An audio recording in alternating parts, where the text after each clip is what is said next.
номері 27-ші лицей мектебінде оқимын. 4-ші А класында оқимын. Мен әжемнің ертегілерін тыңдағанды өте қатты жақсы көремін.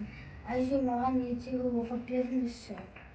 Жарайды балам, мен қазір саған бір үзім нан деген баяғы бір заманданың ертегісін айтып берейін. Тыңда оны. Баяғы бір заманда бай мен кедей көрші өмір сүріп, олардың араздығы сондай бірін-бірі көргісі келмейді екен.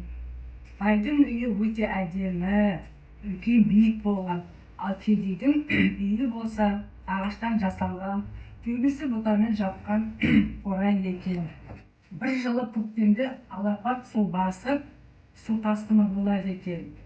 Сонда бай бүкіл алтындарын көтеріп, күмістерін көтеріп, ағаштың басына шығып кетеді екен. Ал кедей болса, бұл бір үзімнің нанын алып қойнына салып, ағаштың басына шығып кетеді. Сол бір күні өткеннен кейін байдың қарны ашып, кедейден нан сұрайды. Әй кедей, маған бір кесек нан берші дейді, бір үзім нан берші дейді. Жоқ, бере алмаймын. Нанның өзіме керек, өзім жеймін дейді. Сол екінші күні бай тағы да ағып, күннің көзі шығып, судың бәрі аққаннан кейін сосын бай, кедей ағаштан түсіп,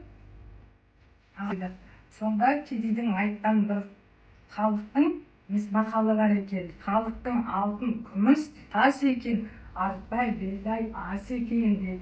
Осыдан қалған айтылған ертегі. Балам, түсіндің бе? Сен түсіндің бе бұл ертегі мағынаны? Сонда біз не істейміз? Сонда біз нанды қадірлеуіміз керек, нанды баспауымыз керек. Нанды лақтырып тастауға болмайды, себептен себепсіз. Нан біздің үлкен жаным, нанды қадірлеп, нан біздің асымыз. Тағы ертегі оқимын да? Ол жарайды ма? Сол менің